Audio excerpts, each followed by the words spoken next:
Bumaba na sa pwesto bilang chairperson ng House Committee on Appropriations si Ako Bicol Party List Representative Saldi Co dahil sa problema nito sa kalusugan. Sa pagbabalik sesyon ng Kamara kahapon, inanunsyo ang pagiging bakante ng kanyang posisyon at wala pang napag-uusapan na papalit dito.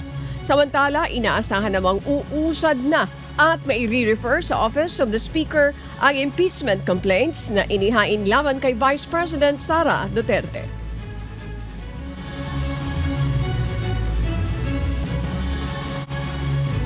Dahil sinabi naman ni Sec Gen na bet na yung tatlong impeachment complaint, in forms and substance, ay inaasahan natin within the week ay maipasa na ito kay Speaker para makagawa naman ng action na si Speaker. Ma-refer ito sa Committee on Justice para simulan na yung proseso ng impeachment.